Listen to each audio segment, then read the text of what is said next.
Give me an heir. Those 4 words fell from his lips like a death sentence, spoken in a voice so calm it could have been ordering coffee. I stood frozen in the marble-floored study, my fingers numb around the cheap handle of my suitcase, staring at the man seated behind an ornate mahogany desk. This was Konstantin Volkov, the man my father had sold me to. I'd expected a decrepit old man, someone I could manipulate, outlast, maybe even escape from once his ancient heart gave out.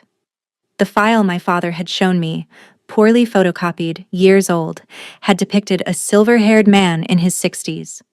I'd built my entire survival strategy around the assumption that time was on my side. I was wrong. The man rising from behind that desk moved like a predator. Tall, broad-shouldered, with silver hair swept back from a face that looked carved from stone. His age showed in the lines around his eyes, the weathered quality of his skin, but there was nothing weak about him. He wore a 3-piece suit that probably cost more than my father's house, and when he moved around the desk toward me, every armed guard in the room straightened. "You're younger than I expected," he said, studying me with eyes the color of winter ice. 20? Yes. My voice came out smaller than I'd intended. Good. Young enough to bear healthy children, old enough to understand what's expected of you. The words hit me like a slap. This wasn't going to be a marriage in name only. This wasn't going to be a business arrangement I could negotiate my way out of. The casual way he spoke about my body, my future, my children, as if I were livestock being appraised, made my stomach turn. I started, but he raised one hand. The gesture was slight. He didn't even look at me when he did it. But every guard in the room shifted, and I felt the weight of their attention like a physical thing. The words died in my throat. "You will be my wife," Konstantin continued, returning to his desk and pouring himself a drink from a crystal decanter. "You will bear my heir. In exchange, your father's debt is forgiven. Your family lives. This is not a negotiation, Rory. This is how things are." He knew my name. Of course he did. He probably knew everything about me. My high school grades, my favorite color, how many times I'd tried to run away before my father's men dragged me onto the plane to Moscow. I wanted to scream, to run, to throw my suitcase at his head and claw my way out of this gilded prison.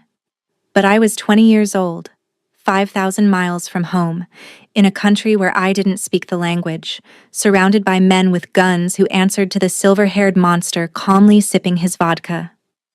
"What if I say no?" I whispered.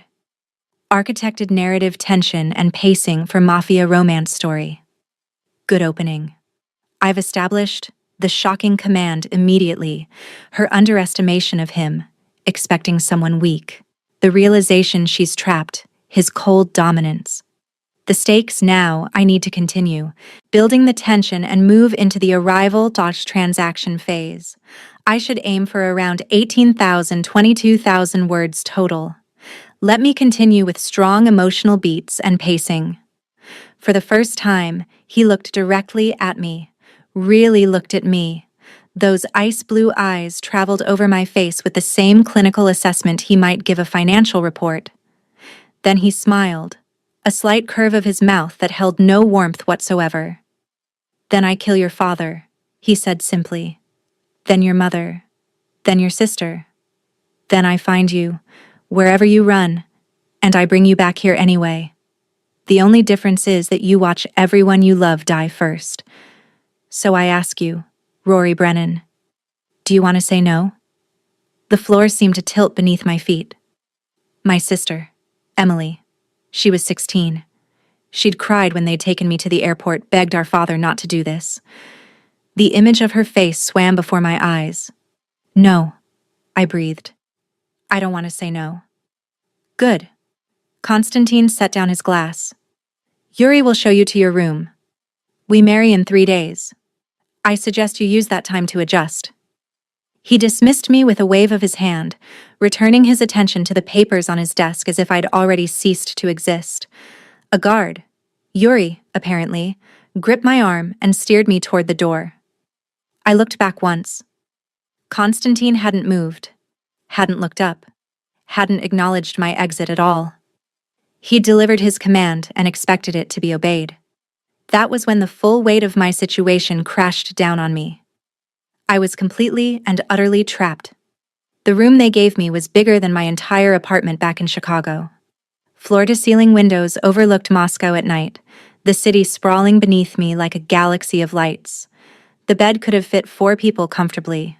There was a bathroom with heated marble floors, a walk-in closet already filled with clothes in my exact size, and a sitting area with a fireplace that crackled with real flames. It was a beautiful cage. I didn't cry. I wanted to, but the tears wouldn't come. Instead, I stood at those massive windows and stared out at the foreign city below, trying to process the impossible situation I'd found myself in. 3 days ago, I'd been a college sophomore studying art history. I'd had friends, a part-time job at a coffee shop, plans to study abroad in Florence. My biggest worry had been whether I'd get an A on my Renaissance art paper. Then my father had shown up at my dorm. I'd known something was wrong immediately. He looked terrible, unshaven, hollow-eyed, wearing the same clothes he'd had on the last time I'd seen him 2 months ago. He'd grabbed my arm and pulled me outside, speaking in rapid, desperate whispers. Gambling debts, the Russian mob, money he couldn't pay back. They'd given him a choice, his life or his daughter. I'd thought he was joking. My father was a drunk and a gambler, sure, but he wouldn't actually sell me. That was medieval. That was impossible. Then 3 men in suits had appeared, and I'd learned exactly how possible it was. Now I stood in a luxury prison in Moscow, promised in marriage to a man older than my father, expected to bear his children like some kind of medieval broodmare. And there was no escape, no cavalry coming to rescue me, no way out. A knock on the door made me jump. "Come in," I said, hating how shaky my voice sounded. An older woman entered, her iron-gray hair pulled back in a severe bun. She wore a simple black dress and carried herself with the kind of rigid posture that suggested military training. "I am Irina," she said in heavily accented English. "I am housekeeper. I help you prepare." "Prepare for what?" "For marriage. For life here. Mr. Volkov has expectations." The way she said it made my skin crawl, but there was something in her eyes, not quite sympathy, but a kind of weary understanding. She'd probably seen this before. Girls like me, brought here against their will, expected to fall in line. "What kind of expectations?" I asked, even though I wasn't sure I wanted to know. Irina moved to the closet, pulling out a simple black dress. "Tomorrow, you meet with doctor. Medical examination. Mr. Volkov must know you are capable of bearing children." Heat flooded my face. "Are you serious?" "Yes, this is not negotiable. After doctor, you meet with lawyer. You sign papers. Then, in 3 days, wedding. After wedding." She paused, her expression carefully neutral. "After wedding, you are wife. You understand?" I understood perfectly. After the wedding, Konstantin would expect me to fulfill my end of the bargain, to give him the heir he'd demanded. The thought made me feel sick. "What if I can't?" I asked quietly. "What if I can't have children?" Irina's expression softened, just slightly. "Then you pray, Devichka. You pray very hard." She left the dress on the bed and departed without another word, leaving me alone with my racing thoughts. I couldn't do this. I couldn't marry a man I'd just met. A man old enough to be my grandfather. A man who looked at me like I was a business transaction. I couldn't let him touch me, own me, use my body to create his legacy. But what choice did I have? I thought of Emily. Sweet, innocent Emily, who'd never done anything wrong in her life except have the misfortune of sharing my father's blood. If I ran, she'd pay the price. If I refused, she'd pay the price. My survival was the only thing keeping my family alive. For the first time since boarding the plane to Moscow, I let myself cry. The medical examination was humiliating. The doctor was professional but cold, treating me like a piece of machinery being inspected for defects. He poked, prodded, took blood samples, asked invasive questions about my menstrual cycle and sexual history. I sat on the examination table in a paper gown, shaking with equal parts cold and rage, and endured it all in silence. When it was over, the doctor spoke to Yuri in rapid Russian. I caught my name and what sounded like approval. Apparently, I'd passed the test. I was fertile, healthy, suitable for breeding.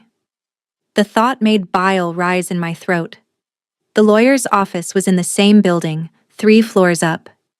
He was an older man with kind eyes who spoke perfect English and seemed genuinely uncomfortable with the whole situation. "These are the marriage contracts," he explained, spreading papers across his desk. "If you sign, you become Mrs. Volkov. In the event of Mr. Volkov's death, you inherit a trust fund sufficient to support yourself comfortably.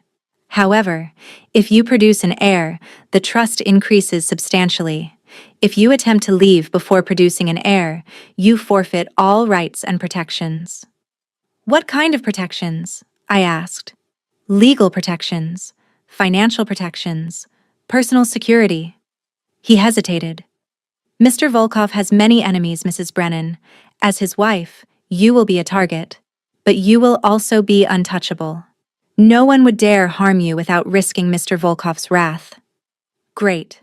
I was trading one form of captivity for another. I scanned the contracts, but the legal language was dense and complicated. I had no lawyer of my own, no one to advise me, no way to know if these papers were even legitimate or just elaborate props in Constantine's game. "What if I don't sign?" I asked, even though I already knew the answer. The lawyer's expression grew grave.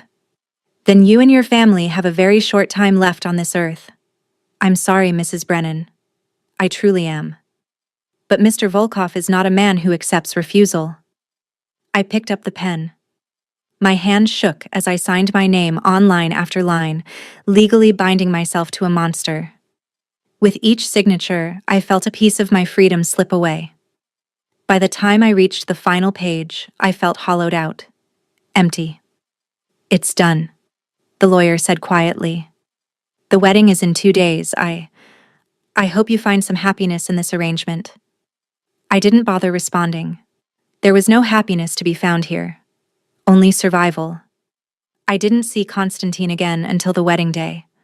I'd spent 2 days alone in that beautiful prison of a room, eating meals delivered by Irina, staring out at Moscow's skyline, and trying to figure out how I'd ended up here. The clothes in the closet fit perfectly.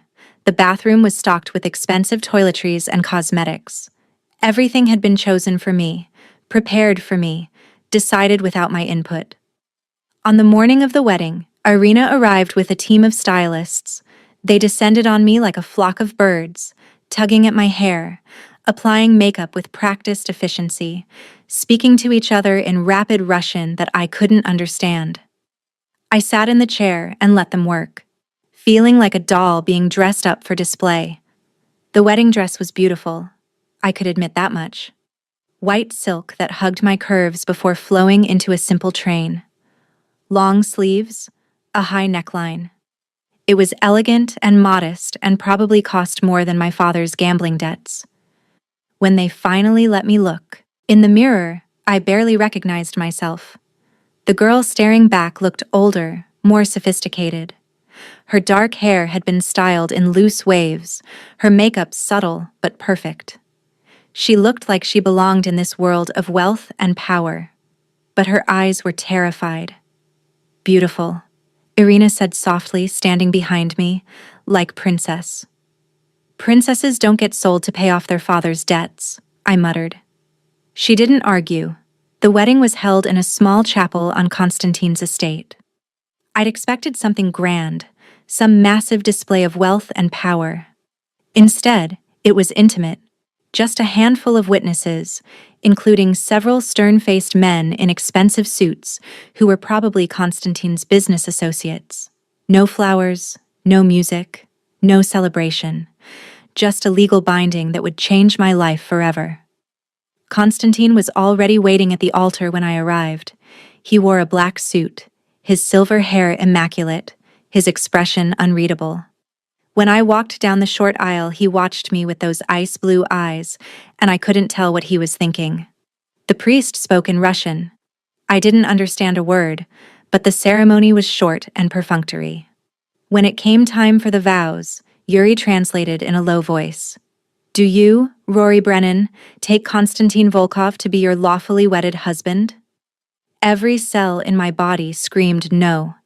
But I looked at Konstantin's face, saw the absolute certainty there, and knew there was only one acceptable answer. I do, I whispered. Do you, Konstantin Volkov, take Rory Brennan to be your lawfully wedded wife? I do. His voice was firm, emotionless, as if he were confirming a business transaction. The priest said something else, and then Konstantin was reaching for my hand. His fingers were warm, his grip firm as he slid a ring onto my finger. A massive diamond surrounded by smaller stones, the band platinum. It was gorgeous and terrifying. When I looked up, Konstantin was closer than I'd expected. For a moment, I thought he might kiss me. That was how weddings ended, right? But he simply stared down at me with those cold eyes, his expression giving away nothing. You are mine now, he said quietly, so only I could hear. Do you understand what that means? No, I admitted, my voice barely audible. Something flickered in his expression. Surprise, maybe, or approval. Good. Honesty is better than false compliance. Come, we have dinner to attend. He kept hold of my hand as he led me out of the chapel, his grip possessive but not painful. The witnesses followed behind us, their footsteps echoing on the stone floors. I was married. I was Mrs. Konstantin Volkov, and I had no idea what happened next. Dinner was held in a formal dining room that could have seated 50 people. Instead, it was just Konstantin and me at opposite ends of a long table, with his associates seated along the sides. The food was elaborate, course after course of Russian delicacies that I barely tasted. I was too aware of Konstantin, watching me from the other end of the table, too conscious of being the only woman in a room full of dangerous men. They spoke in Russian, their conversation flowing around me like a river I couldn't navigate. Occasionally, one of them would glance my way, and I'd see assessment in their eyes. Calculation. Some of them looked at me with pity, others with barely concealed contempt. I was the American girl, the debt payment, the broodmare brought in to provide an heir. When the meal finally ended, Konstantin stood. Gentlemen, he said in English, clearly for my benefit. Thank you for bearing witness. Please excuse us. My wife and I have matters to attend to. My heart hammered against my ribs. This was it. The moment I'd been dreading.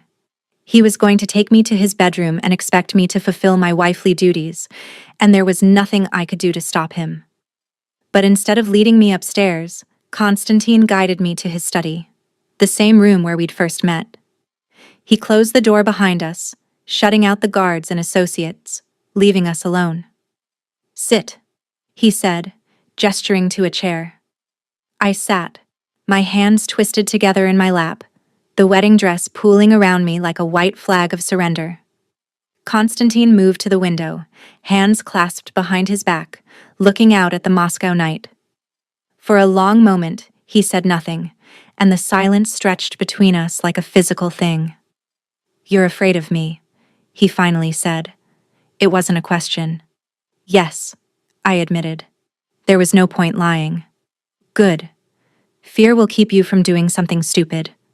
He turned to face me. But I am not a monster, Rory. I will not force myself on you tonight. Relief flooded through me, so intense it left me dizzy. You won't? No. You are my wife now, yes, but you are also terrified, exhausted, and far from home. Taking you to my bed in such a state would be... He paused, searching for the word. Uncivilized. I am many things, but I am not uncivilized. I stared at him, trying to reconcile this unexpected mercy with the man who'd threatened to kill my entire family. Then why did you demand I give you an heir? Why go through all of this if you're not going to? I said not tonight, Constantine interrupted, his voice sharp. I did not say never. You will share my bed, Rory. You will bear my children. But I am 67 years old. I have learned patience. I can wait until you are ready. And if I'm never ready? He smiled that cold smile again. Then I will make you ready. But I prefer willing participation to terrified submission. So I give you time. A week perhaps. Maybe 2. Use it wisely. He moved toward the door, then paused with his hand on the handle. You have your own room. Irina will show you. We will maintain separate quarters until you are ready to consummate this marriage. But make no mistake, Rory. You will be ready. One way or another. Then he was gone, leaving me alone in the study with my racing thoughts. I sat there for a long time, trying to process what had just happened. Constantine had given me a reprieve, a temporary stay of execution, but it was still a death sentence with a delayed timeline. Eventually, Irina appeared and led me to my new quarters. They were next to Constantine's master suite, close enough that he could reach me easily, far enough that I could pretend to have some privacy. That night, I lay in the massive bed in my wedding dress, staring at the ceiling, and tried to figure out how I was going to survive this. The first week was strange. I barely saw Constantine. He left early in the morning and returned late at night, his days consumed by whatever business a Russian mob boss conducted. I was left alone in the mansion with Irina and the ever-present guards, floating through the days like a ghost. I explored the mansion, learning its layout. 3 floors, dozens of rooms, most of them unused. A library filled with books in multiple languages, a gym equipped with every machine imaginable, a pool in the basement, heated to bathwater temperature. The grounds were equally impressive. Manicured gardens, a greenhouse, even a small lake. It was all beautiful, all expensive, all mine to use, and all utterly meaningless when I couldn't leave. I tried the gates once, on day 3, walked right up to them and attempted to push them open. 2 guards materialized immediately, blocking my path without saying a word. I'd stood there, staring at the iron bars, feeling the weight of my captivity settle over me like a blanket. This was my life now. Luxury and imprisonment in equal measure.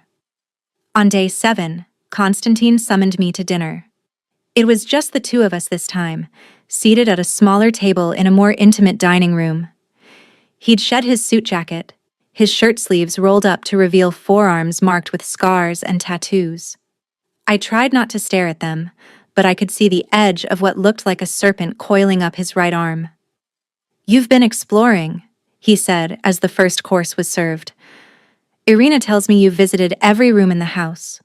I was bored, I said, then immediately worried I'd been too honest. But Constantine merely nodded. Understandable. You are young.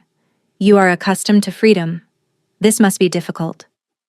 Difficult is one word for it, I muttered, pushing food around my plate.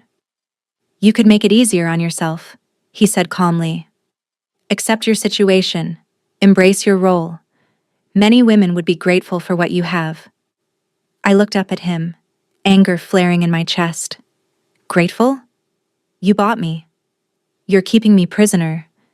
You expect me to have your babies like I'm some kind of... Careful. His voice didn't rise, but something in his tone made me swallow my words. I understand you are angry. You have every right to be. But you will speak to me with respect, Rory. I am your husband, and more importantly, I am the only thing standing between your family and a shallow grave. Remember that. The reminder was like ice water over my anger. He was right. No matter how much I hated this, no matter how trapped I felt, my compliance was the price of my family's safety. I'm sorry, I said stiffly. No, you're not. But you will be polite anyway, because you are intelligent enough to understand the stakes. He took a sip of his wine. I have a proposition for you. My stomach clenched. What kind of proposition? You are bored. You are restless. This is understandable. So I will give you something to do. Starting tomorrow, you will begin lessons. Lessons in what? Russian language, self-defense, history and culture of my world.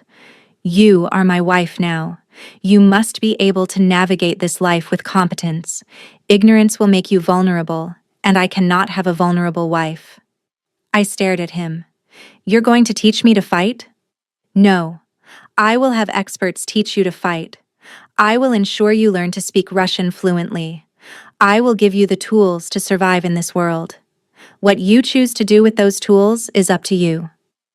It was the first glimpse of agency I'd had since arriving in Moscow.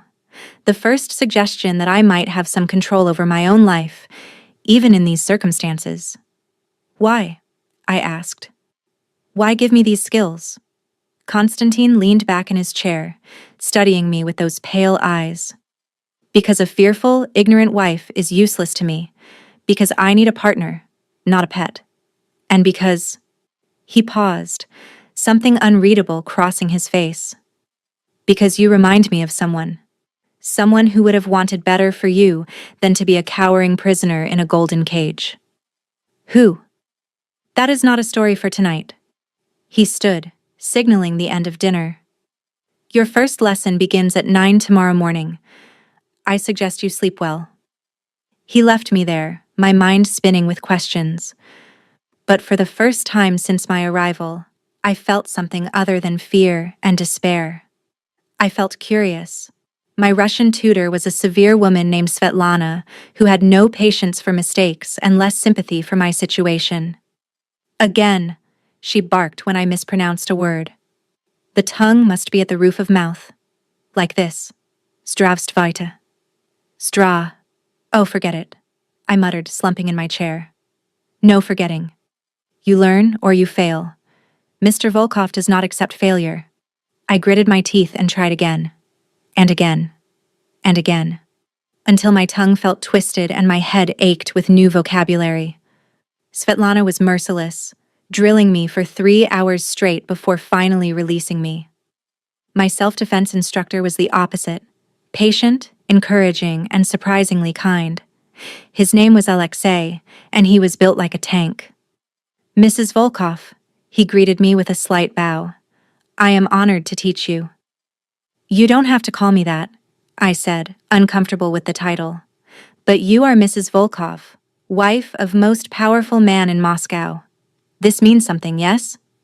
It means I was sold to pay off a debt, I said bitterly. Alexei's expression grew serious. Perhaps. But now you are here. Now you learn to protect yourself. This is good thing. Come. We start with basics. He taught me how to stand, how to protect my center of gravity, how to break a grip if someone grabbed my wrist. It was exhausting and frustrating, and I wasn't naturally athletic, but there was something empowering about learning these skills. For the first time in weeks, I felt like I was doing something. Learning, growing, taking some tiny measure of control over my situation. The lessons became my routine. 3 hours of Russian with Svetlana each morning. 2 hours of self-defense with Alexei in the afternoon. Then dinner, either alone or occasionally with Konstantin, who would quiz me on my progress. What did you learn today? He'd ask. That I'm terrible at rolling my R's, I'd respond. Or that I'm strong enough to break someone's nose if they grab me from behind. He'd nod approvingly, ask another question, push me to explain my reasoning. These dinners became a kind of examination, and I found myself wanting to impress him, not because I liked him, but because I refused to be seen as weak or stupid. Weeks passed, then a month. I was getting better at Russian, picking up phrases and understanding more of the conversations happening around me. I was getting stronger too, my muscles adapting to the rigorous training. Alexei had moved me from basic defensive moves to more advanced techniques.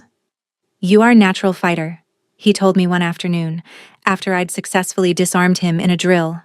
Very good instincts. I had good motivation, I replied, wiping sweat from my forehead. Learn or die. Is not so dramatic, yes? Isn't it? I challenged. This isn't a normal life, Alexei. I'm a prisoner here. His expression grew somber.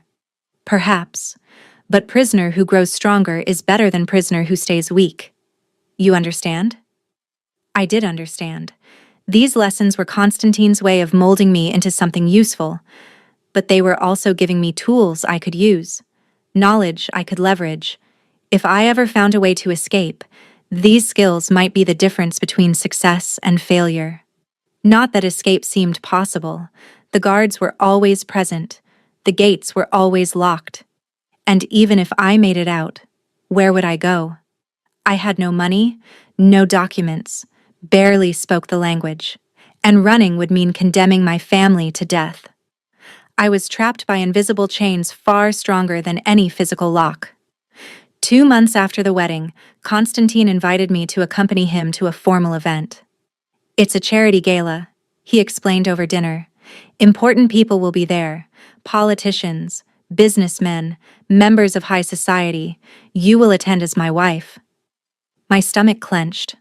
Why? Because a married man who never appears with his wife raises questions. Because you are part of my world now, whether you like it or not. And because... He paused, considering his words. Because I want them to see you. See me as what? Your property? See you as my partner. There is a difference, Rory, even if you don't recognize it yet. The gala was being held at one of Moscow's most prestigious hotels. Irina spent the entire day preparing me, with the same team of stylists descending on my room like a well-organized army. This time, the dress was midnight blue, cut to fit my body like a second skin before flowing into a dramatic train. Diamond earrings, hair swept up in an elegant twist. Makeup that made my eyes look mysterious and dangerous. When I looked in the mirror, I barely recognized myself. Constantine was waiting at the bottom of the stairs when I descended. He wore a black tuxedo that fit him perfectly, his silver hair gleaming under the chandelier light. When he saw me, something shifted in his expression, a flash of appreciation, maybe even desire, before his usual mask of control slid back into place. You look acceptable, he said, which was apparently high praise from him. You look old, I replied, then immediately regretted it. But Constantine merely laughed, a rare sound that surprised us both. Honest as always. Come, the car is waiting. He offered his arm, and after a moment's hesitation, I took it. His body was warm and solid beneath the expensive fabric of his suit, and I tried not to think about the fact that this was the closest we'd been since the wedding. The drive to the hotel was silent. Constantine reviewed documents while I stared out the window at Moscow's nighttime beauty, trying to calm my racing heart. I'd been isolated for 2 months. This would be my first time in public. My first interaction with people outside Constantine's immediate circle. Maybe someone would help me. Maybe I could find an ally, someone who could... Don't even think about it, Constantine said quietly, not looking up from his papers. Think about what? Asking for help. Making a scene. Trying to escape. Now he did look at me, and his eyes were hard. Everyone at this event knows who I am. Many of them fear me. Some owe me favors. None of them will risk my anger to save you. If you embarrass me tonight, you will regret it. Am I clear? Crystal, I said through gritted teeth. Good. He returned to his documents. Stay close to me. Speak only when spoken to. Smile. Be charming. Let them see that you are content as my wife. But I'm not content. Then you should have pursued a career in acting, because tonight, you will give the performance of your life. The hotel was magnificent, all marble columns and glittering chandeliers, with a grand staircase leading up to the ballroom where the gala was being held. Paparazzi lined the red carpet, cameras flashing as wealthy attendees made their entrance. When our car pulled up, the photographers went into a frenzy. Constantine exited first, then turned to help me out. The moment my feet touched the red carpet, I was blinded by camera flashes. People were shouting questions in Russian, and I stood there frozen, overwhelmed by the attention. Konstantin's hand settled on the small of my back, warm and possessive. "Smile," he murmured in my ear. "You are my beautiful young wife. Show them you belong to me." I hated him in that moment. Hated his calm assumption of ownership. Hated the way his hand on my back felt like a brand. Hated that I had to play this role while cameras captured every moment. But I smiled. I smiled like my life depended on it. Because it did. I let Konstantin guide me up the steps, his hand never leaving my back, his presence overwhelming and inescapable. Inside, the ballroom was breathtaking. Crystal chandeliers cast rainbow light across the polished floor. A orchestra played in one corner. Champagne flowed freely, and guests in designer clothes clustered in small groups, their laughter and conversation creating a sophisticated hum. Every eye turned to us as we entered. I felt the weight of their attention like a physical thing, saw the curiosity in their faces, the assessment, the judgment. They were sizing me up, these people, wondering who I was, what I meant to Konstantin, whether I was worthy of standing beside him. "Relax," Konstantin said quietly. "They won't bite. They're far more afraid of me than you should be of them." Easy for him to say. He belonged here. I was a Chicago girl in a borrowed designer dress, completely out of my depth. But I straightened my spine, lifted my chin, and channeled every ounce of fake confidence I could muster. If they wanted to judge me, let them. I'd survived 2 months with Konstantin Volkov. I could survive 1 night of Russian high society. A man approached us, silver-haired, distinguished, with the bearing of old money. He spoke to Konstantin in rapid Russian, his eyes occasionally flickering to me with undisguised curiosity. Konstantin responded, then switched to English. "Rory, this is Dmitry Kuznetsov. He owns half the oil fields in Siberia. Dmitry, my wife, Rory." "Enchanted," Dmitry said, taking my hand and kissing it in an old-fashioned gesture. "Konstantin has been hiding you away. We were beginning to think you were a myth." "Not a myth," I said, finding my voice. "Just adjusting to my new life." "And how are you finding Moscow? Cold? Beautiful? Overwhelming?" All true statements that revealed nothing. Dmitry laughed. "An honest woman. Careful, Konstantin. This one might be dangerous." "I'm counting on it," Konstantin replied, and there was something in his voice that made my breath catch. More people approached. More introductions. More careful conversations where I had to weigh every word. Konstantin never left my side, his presence both protective and possessive. I noticed how people deferred to him, how conversations would pause when he spoke, how even the most powerful men in the room treated him with cautious respect.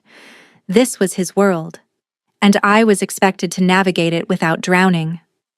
We were making our way toward the bar when a woman intercepted us. She was stunning.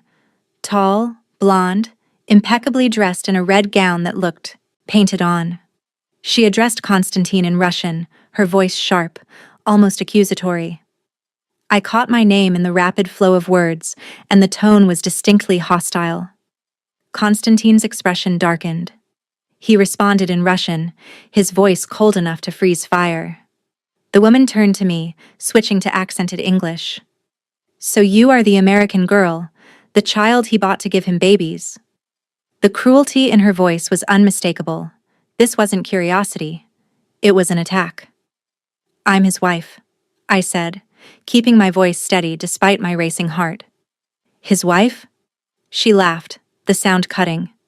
"You are his broodmare, his last desperate attempt to create a legacy before death claims him. How does it feel, knowing you are nothing more than a womb for hire?" Around us, conversations had stopped. People were watching, waiting to see how this would play out. I could feel Konstantin tense beside me, feel the anger radiating off him. If I didn't handle this, he would. And from the cold fury in his expression, that handling would be brutal. But I didn't need him to fight my battles. 2 months of fear and frustration boiled over. 2 months of being treated like property, like a thing to be used and controlled. This woman had given voice to my own darkest thoughts, and I refused to let her see how much they hurt. I stepped forward, closing the distance between us. "You're right," I said clearly, making sure my voice carried. "He bought me. I'm young enough to be his granddaughter. And yes, he expects me to give him an heir. But here's the thing you don't understand. I'm here, wearing his ring, standing beside him at events like this." "Where are you standing?" "Oh, right. Alone. Bitter. Watching the man you clearly want choose someone else. So tell me, who's really desperate here?" The woman's face turned scarlet. She opened her mouth to respond, but I wasn't finished. "You want to judge me? Fine. But I survived losing everything to be here. I learned a new language. I'm learning to defend myself. I'm adapting to a life I never chose, and I'm doing it with more grace than you're showing right now. So if you want to stand there and insult me, go ahead. But know that I'm not some weak little girl you can intimidate. I've been through worse than you could imagine." Silence fell over the ballroom. The woman stared at me, fury and shock warring on her face. Then she turned on her heel and stalked away, her exit less dramatic than she probably intended. I realized I was shaking. My hands were clenched into fists, my nails digging into my palms. Around us, conversation slowly resumed, though I could feel eyes on me, assessing this new development. Constantine's hand touched my elbow, firm but not harsh. "Come," he said quietly. "We need air."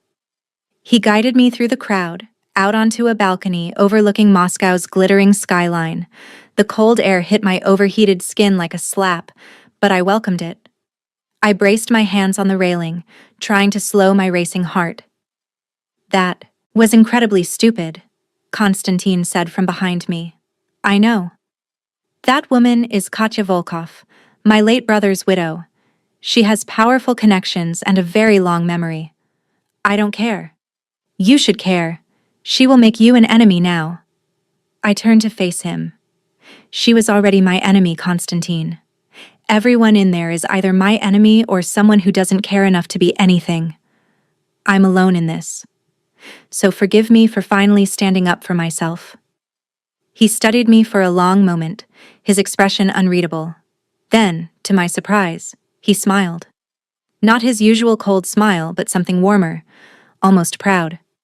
"You were magnificent," he said quietly. "Fierce, unafraid. Exactly what I hoped you would become." "What? Did you think those lessons were only about language and self-defense?" "I was teaching you to survive in my world, Rory. To develop the strength and confidence you would need. Tonight, you showed me that the lessons have taken root." He stepped closer, and I caught the scent of his cologne, expensive, masculine, overwhelming. "You defended yourself. You defended your position as my wife. You showed everyone in that room that you are not to be underestimated. Do you understand what you've done? Made a powerful enemy? Made a statement. Established yourself as someone worthy of respect. My enemies will think twice before attacking you now. They've seen that you can bite back." I should have been happy with his approval. Instead, I felt manipulated. "Is that what this was? A test? You brought me here knowing Katya would attack me, just to see if I'd fight back?" "Yes," he admitted without shame. "And you passed. Brilliantly."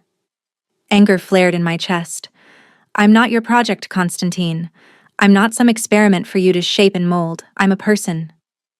"I know exactly what you are." He reached out, his fingers trailing along my jaw in a gesture so unexpected it froze me in place. "You are strong. You are intelligent. You are far more than I expected when I agreed to this arrangement, and you are wasted on fear and resentment." His touch was gentle, almost reverent. It was the first time he'd touched me with anything resembling tenderness, and the contrast with his usual cold control was jarring. "What do you want from me?" I whispered. Everything, he said simply. I want your strength, your fire, your loyalty. I want you to stand beside me as my equal, not my possession. But I cannot force that. You must choose it.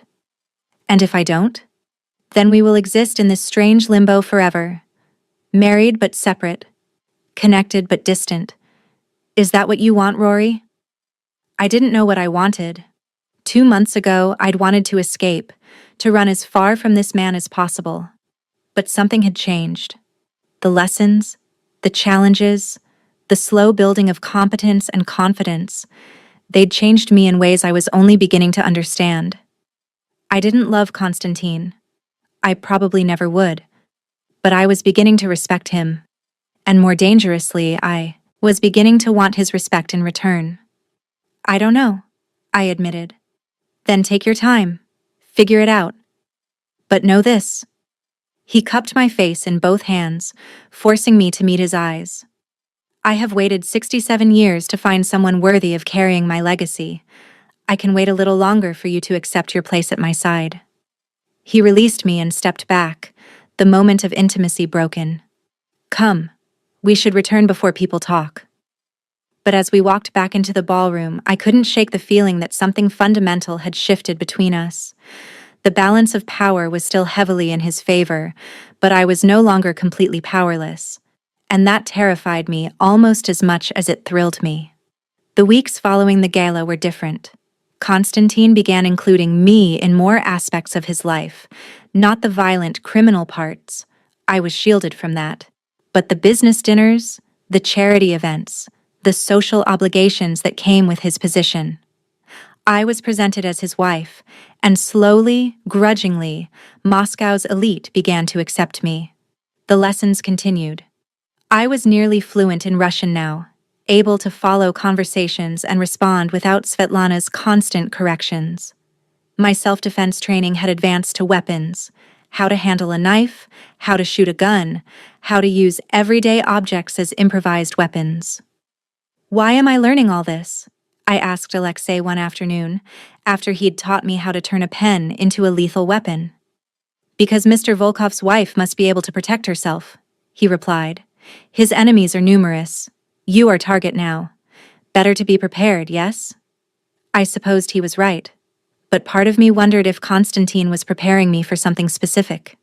Some threat he saw coming. My evenings with Constantine had become almost comfortable.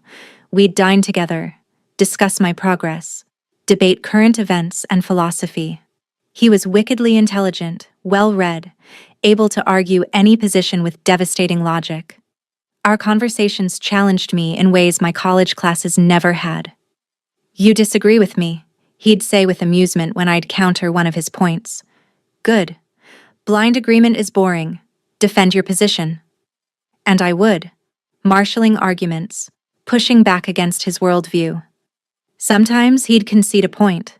More often, he'd dismantle my logic with surgical precision. But he never made me feel stupid for trying. It was during one of these dinners, 3 months after our wedding, that he asked the question I'd been dreading. Do you still fear me, Rory? I considered lying, but he'd see through it. Yes, but less than I did. Why less? Because I understand you better now. You're brutal and controlling, and you've done terrible things. But you're not cruel for cruelty's sake. Everything you do has a reason. And that makes it acceptable? No.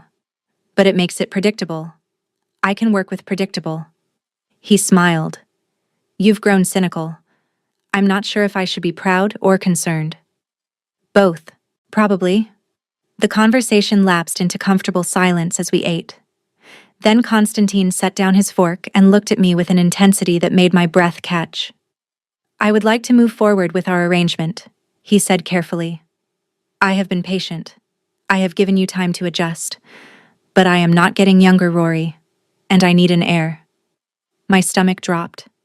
I'd known this was coming, had been expecting it for weeks. But hearing the words out loud still felt like a punch to the gut. You said you'd wait until I was ready, I reminded him. And I have. 3 months. You are stronger now. More confident. You understand this world and your place in it. Are you truly not ready? Or are you simply afraid? Both, I admitted. Constantine, you're old enough to be my grandfather. How am I supposed to? Look at me and see past the age. See the man.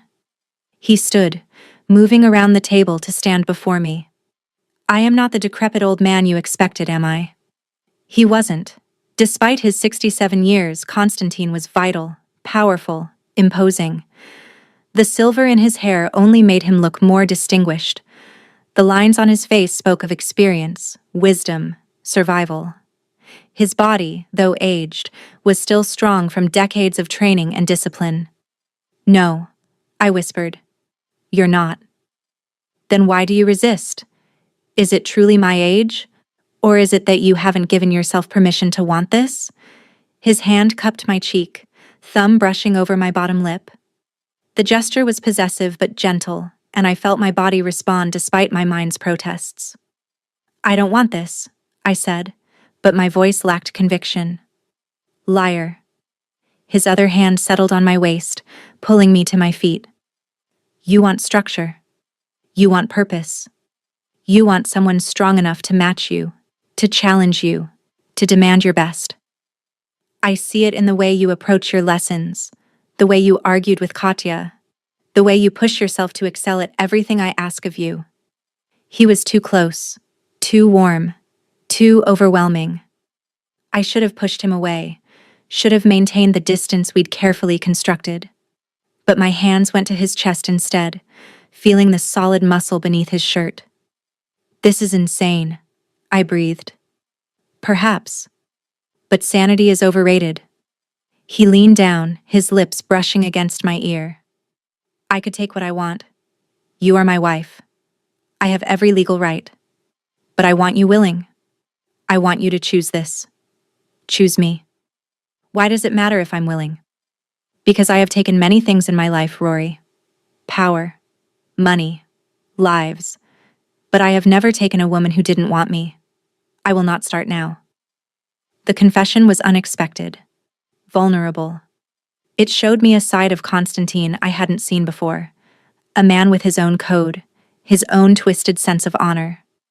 I need time, I said, hating how shaky my voice sounded. How much time? I don't know. He pulled back, studying my face. Whatever he saw there must have satisfied him because he nodded. 1 more week. 7 days. Use them to decide. But understand, Rory, my patience has limits. I will have my heir. Whether you come to me willingly or I simply stop asking permission, the result will be the same. It was a threat wrapped in courtesy, a reminder that for all the freedom he'd given me, for all the respect he'd shown, I was still his property in the eyes of the law. That's not a choice, I said bitterly. That's an ultimatum. Yes, he agreed, because I am a pragmatist, not a romantic. 1 week, Rory. Make your decision. He left me standing there, my heart racing, my mind a chaos of conflicting thoughts and emotions. 1 week to decide if I would willingly give myself to a man I'd been forced to marry. 1 week to accept my fate or fight a battle I couldn't possibly win. I spent that week in a haze of anxiety and confusion. Part of me wanted to run, to find a way out, any way out, rather than submit to Constantine's demands. But the rational part of my brain knew running was impossible. Even if I made it out of Moscow, even if I found my way back to America, Constantine would make good on his threats. My family would die, and I would be hunted down and brought back. I was trapped. The only question was whether I would accept my cage gracefully or keep throwing myself against the bars until I bled. On the 3rd day, I sought out Irina. I need to ask you something, I said, finding her in the kitchen overseeing dinner preparations. Yes, Mrs. Volkov? Has he done this before? Married someone young for an heir? Irina's expression grew guarded. That is not my story to tell. Please, I need to understand him. I need to know if... I struggled for words. If I'm just one in a long line of girls he's used this way. She studied me for a long moment, then gestured for me to follow her to a small sitting room off the kitchen. Once the door was closed, she spoke in a low voice. Mr. Volkov was married once before. Long time ago. Her name was Natasha. They married when he was young man. Maybe 25. She was his age, from good family. They loved each other very much. I hadn't expected that. What happened? She became pregnant. Mr. Volkov was very happy. He wanted family, wanted to build future, but... Irina's expression darkened. His enemies learned of the pregnancy. They attacked. Natasha was killed, along with unborn child. Mr. Volkov almost died protecting her. Those scars on his body? From that night. Horror washed over me. That's terrible. After that, he changed. Became harder. More ruthless. He swore he would never love again. Never have family. Never give his enemies such weapon. For 40 years, he kept that promise. Until now. But why now? Why me? Because he is old?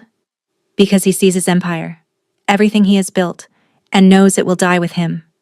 Because maybe, after 40 years, he is tired of being alone. Irina met my eyes. He chose you carefully, Mrs. Volkov. Not random girl. He investigated. He learned about you. He saw strength. In you. Intelligence. Fire. You remind him of Natasha. The revelation shifted something in my understanding of Constantine. He wasn't just a monster demanding an heir. He was a man who'd lost everything once and was making one final attempt to build something lasting. It didn't excuse his methods, didn't make my situation any less coercive, but it gave context to his actions, made him more human and less like the villain I'd built him up to be in my mind. Thank you for telling me, I said quietly. You are a good woman, Mrs. Volkov. Strong. Brave. I think you could be happy here, if you let yourself. Could I? Could I find happiness in a marriage that started with coercion and threats? Could I build a life with a man who'd bought me like property? I didn't know. But I had 4 days left to figure it out. On the 7th day, I went to Constantine's room. It was late, past midnight.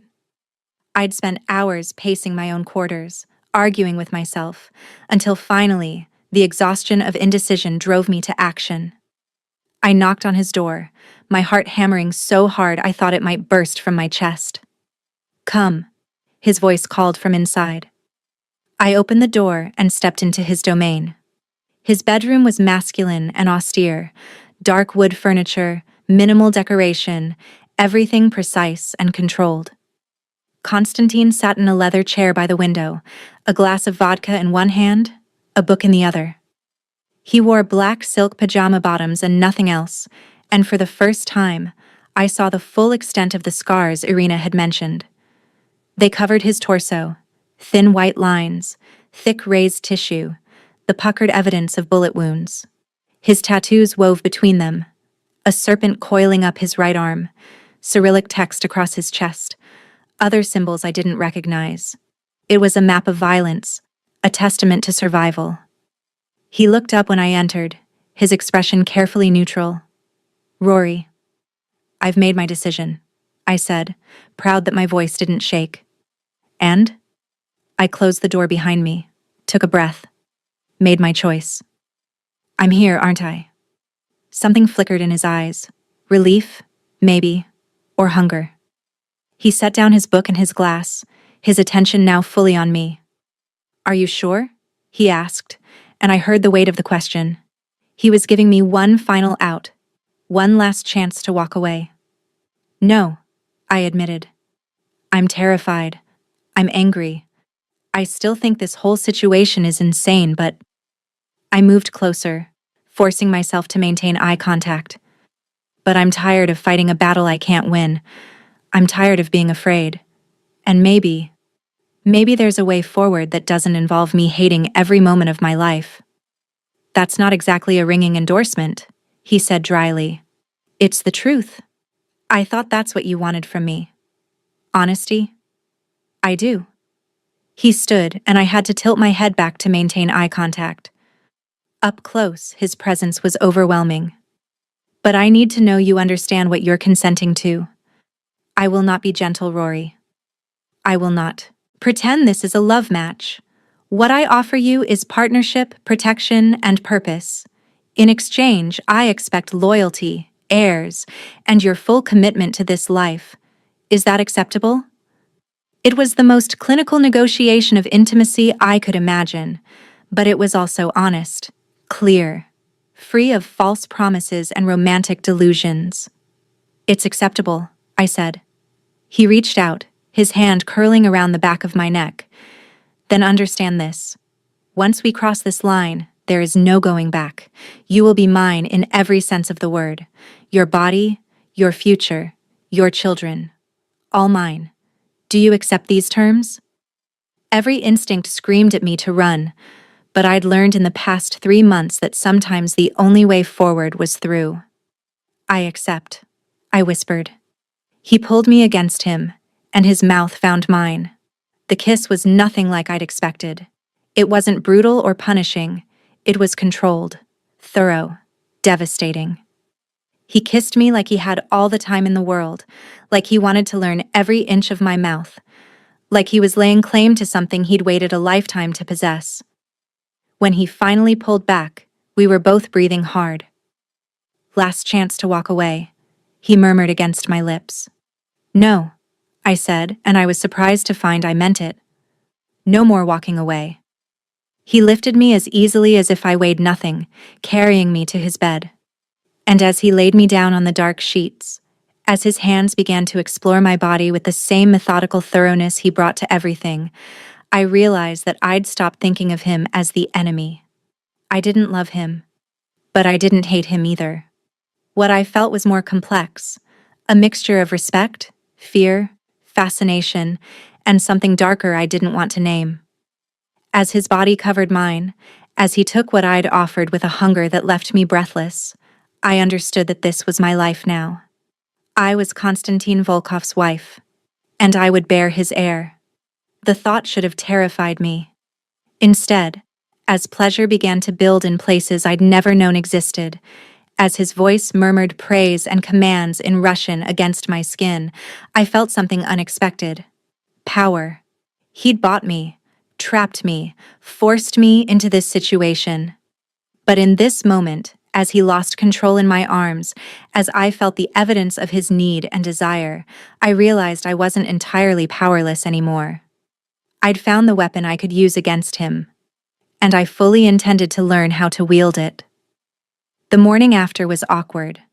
I woke alone in Konstantin's bed, sunlight streaming through the windows, my body aching in unfamiliar ways. For a moment, I forgot where I was. Then memory crashed over me, and embarrassment heated my face. I'd slept with him. Willingly. More than that, I'd enjoyed it. Far more than I wanted to admit.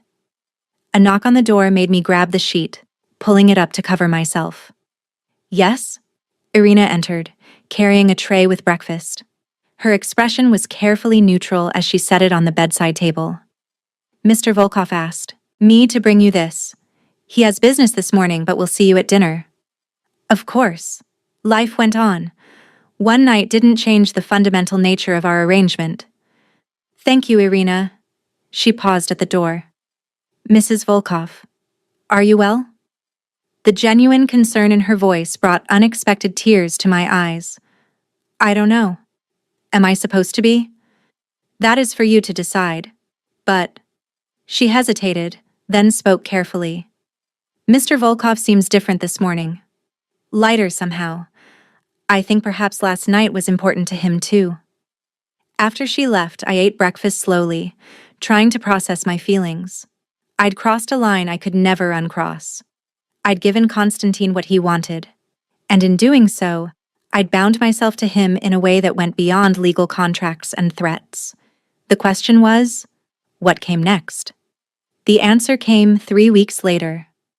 I was in the library, reading a Russian novel and feeling rather proud of myself for understanding most of it, when a wave of nausea hit me so suddenly I barely made it to the bathroom in time. I'd been feeling off for days, tired, slightly dizzy, more emotional than usual. I'd attributed it to stress. But as I knelt on the cold marble floor, retching into the toilet, a terrible suspicion formed. Irina found me there 20 minutes later. "Mrs. Volkov, are you ill?" "I don't know.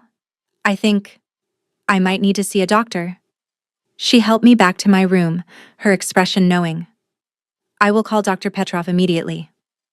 The doctor arrived within the hour, the same one who'd examined me before the wedding. This time, his examination was gentler, more congratulatory. When he finished, he smiled. "Congratulations, Mrs. Volkov. You are approximately 3 weeks pregnant." The words hit me like a physical blow. Pregnant. I was pregnant with Konstantine's child.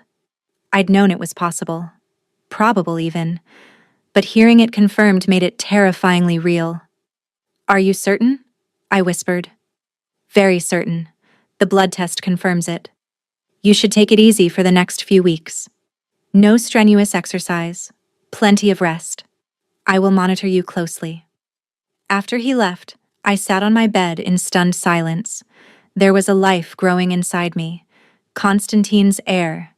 The whole purpose of this arrangement was now fulfilled. Part of me was horrified. I was 20 years old, pregnant by a 67-year-old crime boss I'd been forced to marry. This wasn't how my life was supposed to go.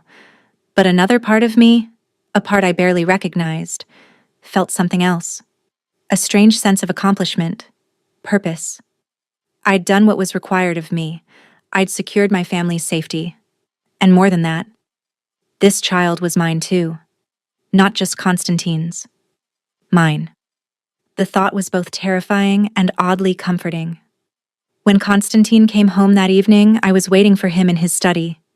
He took one look at my face and knew. "You saw the doctor?" "Yes." "And?" "I'm pregnant." For a long moment, he said nothing. Then he crossed the room and pulled me into his arms.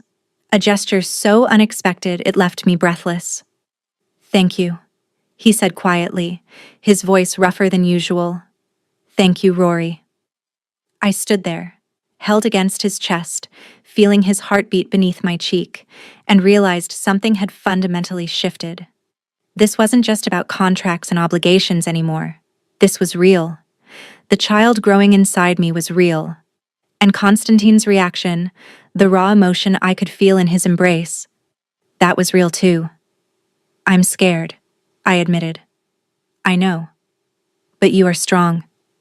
You will be a magnificent mother." "How do you know?" "Because I have watched you grow from a terrified girl into a formidable woman. Because you have survived things that would have broken others. Because you have fire in you, Rory. Our child will inherit that fire." Our child. Not his child. Ours. The possessive pronoun should have bothered me. Instead, it made me feel less alone. "Everything changes now, doesn't it?" I asked. "Yes. Everything changes." He pulled back to look at me, his hands framing my face. "You are carrying my heir. That makes you the most valuable thing in my world. I will protect you with everything I have. Do you understand?" I understood. I was no longer just his wife. I was the vessel carrying his legacy, his second chance at the family he'd lost 40 years ago. It should have made me feel more trapped. Instead, paradoxically, it made me feel safer. Because a man like Konstantine protected what was valuable to him, and I had just become invaluable. The pregnancy transformed our relationship. Konstantine became obsessively protective. Guards doubled around the estate. My lessons continued, but Alexei was forbidden from any training that might risk injury. Every meal was carefully prepared by nutritionists. The doctor visited twice a week. It was smothering and overwhelming and oddly touching. "You don't have to treat me like I'm made of glass," I told Konstantine one evening, after he'd insisted I rest instead of taking my usual evening walk. "Women have been having babies for millennia. I'm not going to break." "You are carrying my child," he said simply. "I will take no chances. Your child has my DNA too, which means it's probably stubborn and resilient." He smiled, one of his rare, genuine smiles that transformed his entire face. Then it will be perfect. As my body changed, so did my perspective. I found myself thinking about the future in ways I never had before. What kind of mother would I be? What kind of life would this child have? Would they grow up in this world of violence and crime, or could I find a way to give them something better? I began to voice these concerns to Constantine during our dinners. What happens to our child when they're older? I asked. Will they be expected to take over your business? That will be their choice, Constantine said carefully. I will not force my path on them. But this world will be all they know. They won't have a real choice, will they? He set down his fork, studying me. What are you suggesting? I don't know. Maybe that there should be options, a legitimate business they could run, something that doesn't involve violence and crime. You want me to go legitimate? There was amusement in his voice. I want our child to have a choice, real choice, not the illusion of it. Something shifted in his expression. You said our child. What? You called it our child. Not my child. Ours. I realized he was right. Somewhere along the way, I'd stopped thinking of the baby as just his. It was ours. A shared responsibility. A shared future. Does that bother you? I asked. No. He reached across the table, taking my hand. It pleases me greatly. It means you are thinking of us as a family, as partners. We're not partners, Constantine. You bought me. I acquired you through a transaction, yes, but what we have become, that is more complex than simple ownership. You are my wife, the mother of my child, and increasingly, you are someone whose opinion I value. That sounds very much like partnership to me. I wanted to argue, but looking at our joined hands, feeling the warmth of his touch, I couldn't deny that something had changed between us. I still didn't love him, but I'd stopped actively hating him. And in this strange, twisted situation, maybe that was close enough. When I was 5 months pregnant, everything changed. I was in the garden, enjoying one of the first warm days of spring when the shooting started. The sound of gunfire was unmistakable, sharp cracks that sent birds scattering from the trees. I froze, my hand instinctively going to my swollen belly as shouting erupted from inside the mansion. Alexei appeared at my side in seconds, his gun drawn. Inside, now. He half-dragged me toward the house, but we didn't make it. 3 men in black masks emerged from the tree line, weapons raised. Everything happened in slow motion. Alexei pushed me behind him. Fired twice. One attacker went down. The others returned fire. Alexei stumbled, blood blooming on his shoulder, but he didn't fall. Instead, he grabbed my arm and hauled me toward the house with desperate strength. We made it to the door. Guards swarmed out, engaging the attackers. Alexei thrust me into Irina's arms. Safe room. Go. Irina pulled me through the mansion's corridors. I could hear fighting, more gunfire, shouting, the crash of breaking glass. My heart hammered against my ribs, and the baby kicked frantically, as if sensing the danger. The safe room was hidden behind a false wall in the library. Irina shoved me inside, followed me in, and sealed the door behind us. The room was small, windowless, equipped with supplies and monitors showing various camera feeds throughout the estate. On the screens, I watched the battle unfold. Constantine's men fighting off the attackers, bodies falling, blood on the pristine marble floors, and Constantine himself, moving through the chaos with deadly precision. He wasn't hiding in safety. He was out there, fighting alongside his guards, his gun barking commands of death. Who are they? I gasped, watching the screens with horrified fascination. Rivals, enemies. Does it matter? Irina's face was pale but composed. They came for Mr. Volkov. And for you. For me? You are pregnant with his heir. You are his weakness now. Kill you. Kill the baby.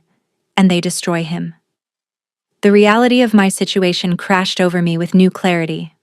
I'd understood abstractly that Constantine had enemies, but seeing them attack his home, watching men die on those screens, I finally understood what it meant to be part of his world.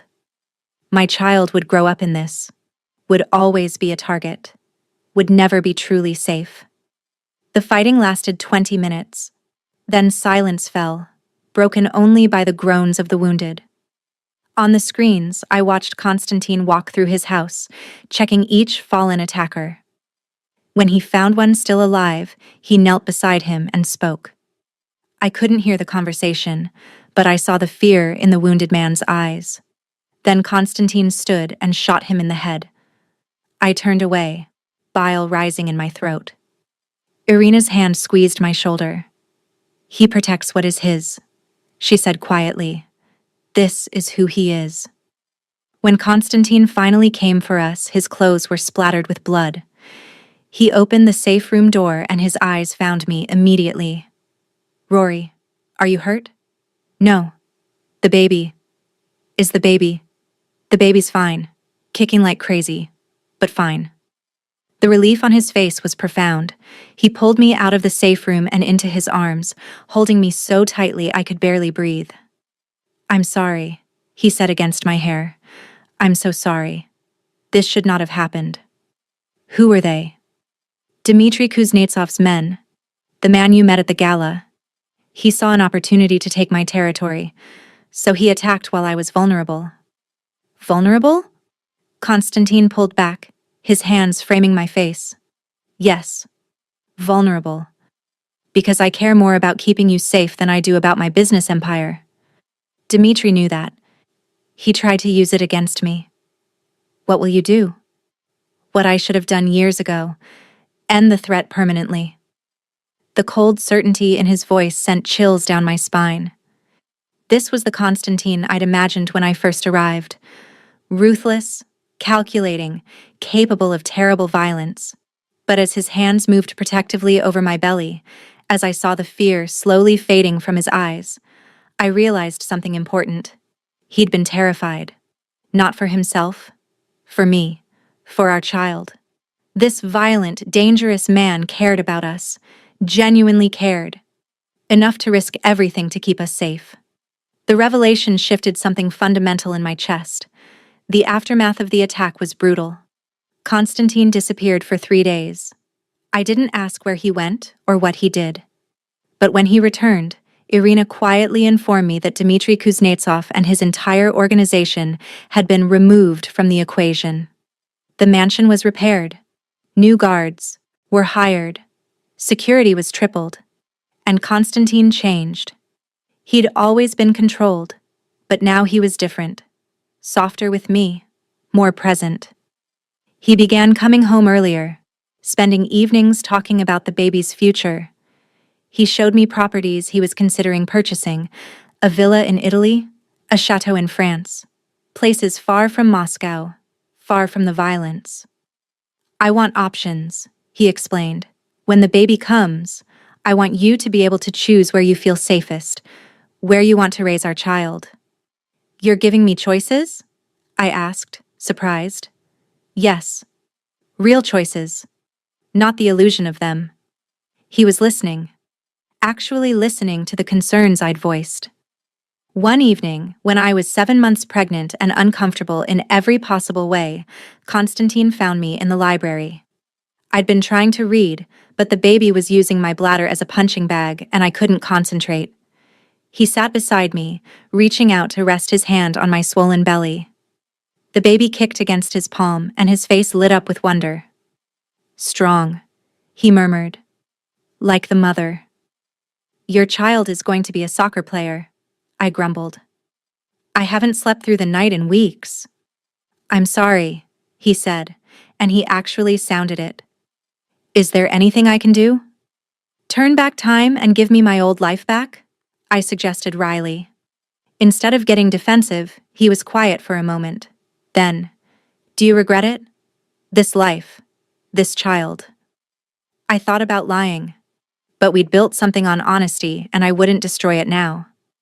"I regret how it started. I regret not having a choice. But the child? I placed my hand over his, feeling our baby move beneath our joined palms. No, I don't regret this. And us? What about us? Do you regret becoming my wife? It was a loaded question. The honest answer was complicated.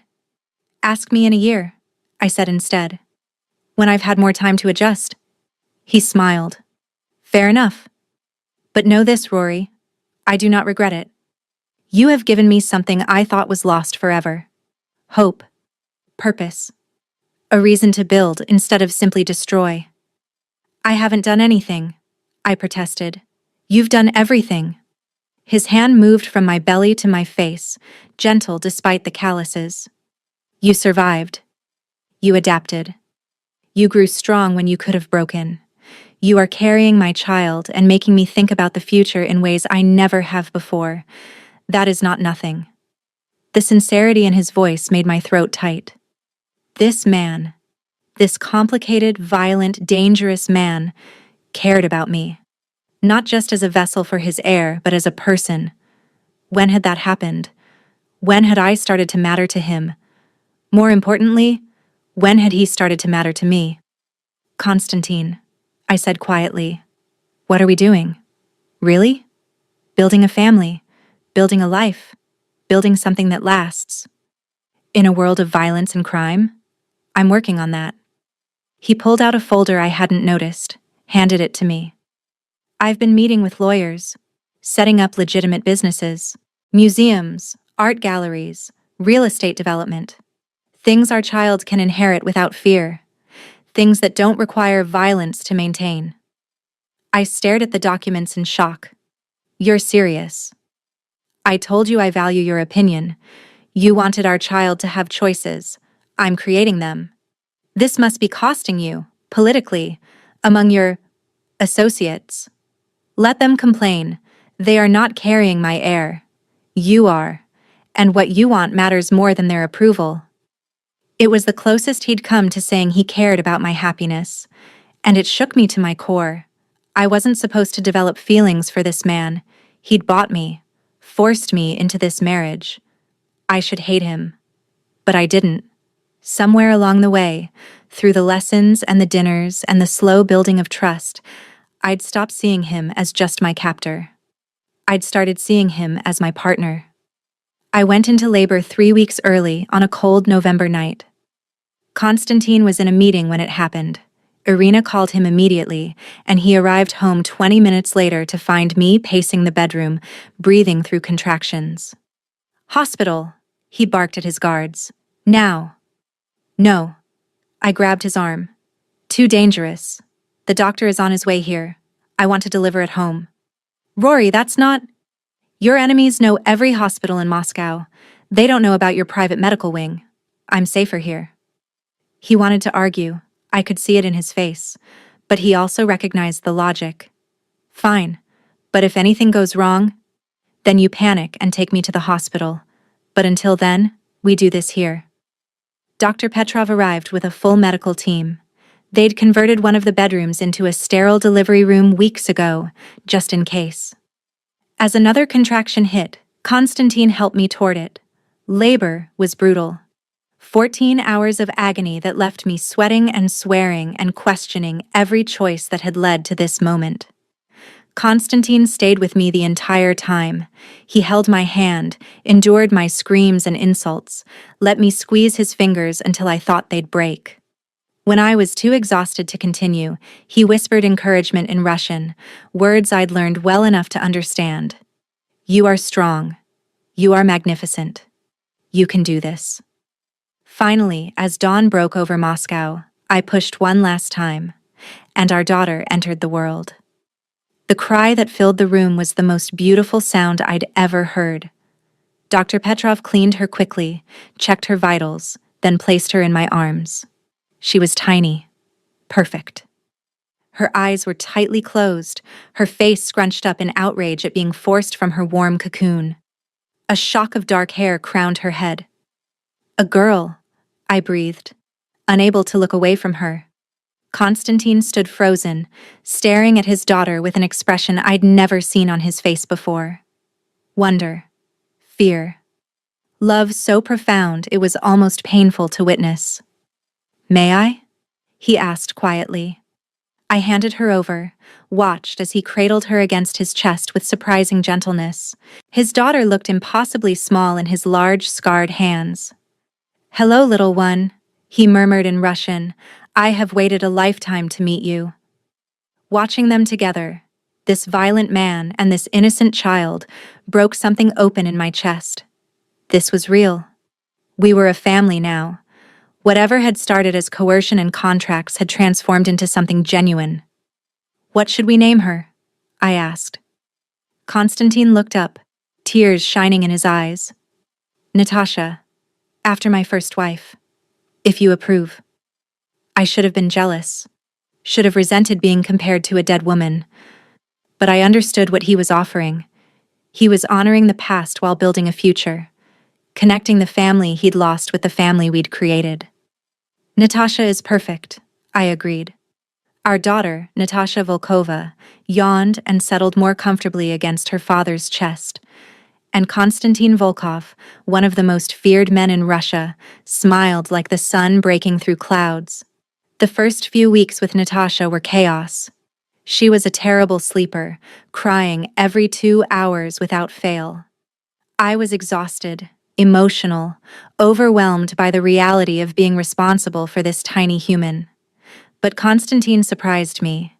He hired nurses, yes, but he also participated. Changed diapers, walked the floors with her when she wouldn't settle, learned to give bottles so I could sleep. "You don't have to do this," I told him one night, finding him in the nursery at 3 a.m., rocking Natasha while humming a Russian lullaby. "She's my daughter. Why wouldn't I?" "Because you, important, busy. Most men in your position wouldn't." "I am not most men." He looked down at Natasha's sleeping face.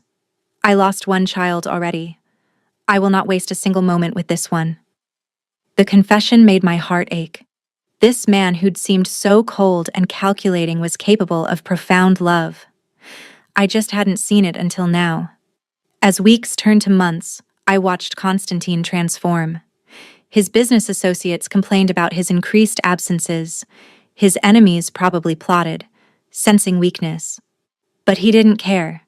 He came home every evening to hold his daughter, read to her in Russian and English, showed her picture books and explained art with the same seriousness he'd bring to a business negotiation. "She's 4 months old," I laughed, watching him describe the symbolism in a Renaissance painting to our child. "She can't understand you. She will learn. And when she does, she will already know beauty, already understand value." On Natasha's 6-month birthday, Konstantin called me to his study. I went, curious, to find him standing by the window with a folder in his hands. "What's this?" I asked. "Your freedom," he said simply, handing it to me. Inside were documents, property deeds, bank accounts, all in my name. "I don't understand," I said, scanning the papers. "You asked me once if you would ever have real choices. This is my answer. The villa in Tuscany is yours. The account contains enough money to support you and Natasha comfortably for life. There's also a passport for you, a legitimate one, and documentation to establish a new identity if you want it." My heart began to race. "What are you saying?" "I'm saying you can leave. Take Natasha and go. Build a new life somewhere safe, somewhere far from my world. I won't stop you. I won't chase you. I'm giving you the choice I never gave you before." I stared at him, trying to process what I was hearing. "Why?" "Because I love you," he said simply. "And if you love someone, you give them freedom, even if it means losing them." The words hung in the air between us. He'd never said them before, had never even hinted at emotion beyond respect and partnership. "You love me?" I whispered. "Yes. Desperately. Completely. In a way I thought myself too old and too broken to feel again. You brought light back into my darkness, Rory. You gave me a daughter. You made me want to be better. and I cannot keep you prisoner while claiming to love you. So I'm setting you free." Tears blurred my vision. This man, this complicated, dangerous, beautiful man, was offering me everything I'd wanted when I first arrived in Moscow. Freedom, escape, a new life. But as I looked at him, really looked at him, I realized something crucial. I didn't want to leave. Somewhere in the past year, through fear and anger and slow building trust, I'd fallen for him. Not the romantic fairy tale kind of love. Something deeper, more complicated, born from respect and partnership and shared experience. I loved him, and I loved the life we'd built together. "What if I don't want to leave?" I asked quietly. Hope flickered in his eyes. "Then you stay. Not as my property, not as an obligation, but as my wife, my partner, my choice, as I am yours." "And Natasha? She has both her parents, and a future filled with choices we create together." I set the folder aside and moved toward him. His arms wrapped around me, solid and warm and safe. "I'm not leaving," I said against his chest. "Not now. Maybe not ever. Because this is my life, Konstantin. You're my husband. Natasha is our daughter. And I choose this. I choose us." He held me tighter and I felt moisture against my hair. This powerful man crying with relief. "Thank you," he whispered. "Thank you for choosing me when you didn't have to." "We chose each other," I corrected. "Finally. Actually chose each other." And in that moment, surrounded by his strength, I understood something profound. Love wasn't always gentle. Sometimes it was forged in fire. Sometimes it started with force and transformed through time. Our beginning had been wrong, coercive, unforgivable by conventional standards. But what we'd built from those ashes, that was real. That was ours. That was worth fighting for. I was Rory Volkov, wife of a Russian crime boss, mother to his daughter. And I'd arrived at this life through circumstances I never wanted, but I was staying by choice, and that made all the difference. 2 years later, I stood on the balcony of our villa in Tuscany, watching Konstantin play with Natasha in the garden below. She was running through the flower beds, her dark curls bouncing, her laughter ringing through the warm afternoon air. He chased her slowly, deliberately letting her escape, his own deep laughter mixing with hers. My hand rested on my swollen belly, 7 months pregnant with our second child. A son this time, if the doctors were correct. Moscow felt like another lifetime. Konstantin had moved most of his operations to legitimate businesses, retaining only enough of the old world to maintain his protection and connections. We split our time between Russia and Italy, giving Natasha, and soon her brother, exposure to both cultures. I was fluent in Russian now, could hold my own in any conversation, had become the kind of woman who navigated high society with ease while maintaining the fire that had first attracted Konstantin's attention. But more than that, I'd become a mother, a wife, a partner in every sense. Konstantin looked up and caught me watching. Even from this distance, I could see the love in his expression. He said something to Natasha, who waved enthusiastically at me. "Mama, come play." I waved back, smiling. "Soon, my love." Konstantin left Natasha with her nanny and came to join me on the balcony. His hand found mine, our fingers intertwining with practiced ease. "What are you thinking about?" he asked. "That command you gave me, that first day." I looked at him. "Give me an heir." I remember. It was poorly phrased. Arrogant. "It changed my life forever," I said. "I hated you for it." "I know. Do you still?" "No." I turned in his arms, looking up at this man who'd bought me, claimed me, and somehow loved me into choosing him back. "I don't hate you at all. In fact," I paused, letting myself feel the weight of the words. "I love you. Completely. Impossibly. Against all logic and reason." His eyes softened. "And I love you. My fierce Rory. My partner. My choice." "Our daughter is calling us," I said, hearing Natasha's impatient voice from below. Let her wait one more moment. He kissed me, slow and deep, with all the passion of a man who'd thought he'd lost the chance at happiness and found it anyway. When we finally pulled apart, I rested my head against his chest, listening to his heartbeat. I'd started this journey as a captive, a girl sold to pay off debts, expected to provide an heir and ask nothing in return. But I'd become so much more. A woman of strength and fire, a mother raising her children in two worlds, a wife to a man who'd learned that love meant freedom. Constantine had claimed me with a command, but I'd chosen him with my heart. And in the end, that choice was the only one that mattered. We walked down to the garden together, hand in hand, to join our daughter in the sunshine. Our family, our choice, our future. The man who'd demanded an heir had received so much more. And the girl who'd thought herself trapped had discovered a freedom she never imagined. Not the freedom to leave, but the freedom to love, to choose, to build something beautiful from the broken pieces of our beginning. He'd claimed me, but I'd chosen him. And that made all the difference.